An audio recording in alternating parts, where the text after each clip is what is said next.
ನಿಮ್ಗೆ ನಾಚಿಕೆ ಮಾನ ಮರ್ಯಾದೆ ಇದ್ರೆ ಇನ್ಸ್ಟಾಗ್ರಾಮ್, ಟ್ವಿಟರ್, ಫೇಸ್ಬುಕ್ ನಲ್ಲಿ ಸುಮ್ನೆ ಯಾವ್ಯಾವ್ದೋ ವಿಚಾರಕ್ಕೆ ತಲೆ ಕೆಡಿಸ್ಕೊಳ್ಳೋದನ್ನ ಬಿಟ್ಟು ಈ ಕೆಎಸ್ ವಿಚಾರದ ಬಗ್ಗೆ ಎಲ್ರೂ ಧ್ವನಿ ಎತ್ತಿ. ಇಲ್ದಿದ್ರೆ ಮುಂದೆ ಎಲ್ಲಾ ವಿದ್ಯಾರ್ಥಿಗಳಿಗೂ ತೊಂದರೆ ಆಗುತ್ತೆ. ತಪ್ಪದೆ ಎಲ್ರೂ ಈಗಲೇ ಟ್ವಿಟರ್ ನಲ್ಲಿ #KPSC ಮೋಸ, #KS ರೀ ಎಕ್ಸಾಮ್ ಅಂತ ಈಗಲೇ ಟ್ವೀಟ್ ಮಾಡಿ. ಕರ್ನಾಟಕದ ವಿದ್ಯಾರ್ಥಿಗಳ ಭವಿಷ್ಯದ ಪ್ರಶ್ನೆ ಇದು. ಕೆಎಸ್ ಮರುಪರೀಕ್ಷೆ ಆಗ್ಲೇಬೇಕು. ಭ್ರಷ್ಟ ಕೆಪಿಎಸ್ಸಿ ಸಂಸ್ಥೆ ವಿದ್ಯಾರ್ಥಿಗಳ ಜೀವನದ ಜೊತೆ ಆಟ ಆಡ್ತಿದ್ದಾರೆ. ಈ ವಾರ ನಡೆದ ಕೆಎಸ್ ಪರೀಕ್ಷೆಯಲ್ಲಿ ಕೆಪಿಎಸ್ಸಿ ಅವರು ತಮ್ಗಿಷ್ಟ ಬಂದ ಹಾಗೆ ಕೆಎಸ್ ಪ್ರಶ್ನೆ ಪತ್ರಿಕೆಯನ್ನ ಮುದ್ರಣ ಮಾಡಿದ್ರು. ಕನ್ನಡ ಬರದೇ ಇರೋರ ಕೈಯಿಂದ ಈ ಪ್ರಶ್ನೆ ಪತ್ರಿಕೆ ಮುದ್ರಣ ಮಾಡಿದ್ದಾರೆ.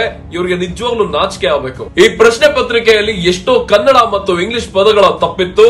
ಪ್ರಶ್ನೆ ಪತ್ರಿಕೆಯಲ್ಲಿ ಇವ್ರು ಕೇಳಿರೋ ಪ್ರಶ್ನೆಗಳು ಕೇವಲ ಕೆಪಿಎಸ್ಸಿ ಅವ್ರಿಗೆ ಮಾತ್ರ ಅರ್ಥ ಆಗತ್ತೆ ಅನ್ಸುತ್ತೆ. ಅಷ್ಟರ ಮಟ್ಟಿಗೆ ಈ ಕೆಎಸ್ ಪ್ರಶ್ನೆ ಪತ್ರಿಕೆಯಲ್ಲಿ ಲೋಪದೋಷಗಳು ಎದ್ದು ಕಾಣ್ತಿದೆ. ಒಟ್ನಲ್ಲಿ ಕೆಪಿಎಸ್ಸಿ ಅವ್ರ ಕಡೆಯಿಂದ ಕರ್ನಾಟಕದ ವಿದ್ಯಾರ್ಥಿಗಳಿಗೆ ದೊಡ್ಡ ಮಟ್ಟದಲ್ಲಿ ಮೋಸ ಆಗಿದೆ. ಅದಕ್ಕೆ ತಪ್ಪದೆ ಈಗಲೇ ಹೋಗಿ ಟ್ವೀಟ್ ಮಾಡಿ, ಹಾಗೆ ಎಲ್ರಿಗೂ ಈ ವಿಡಿಯೋನ ಶೇರ್ ಮಾಡಿ.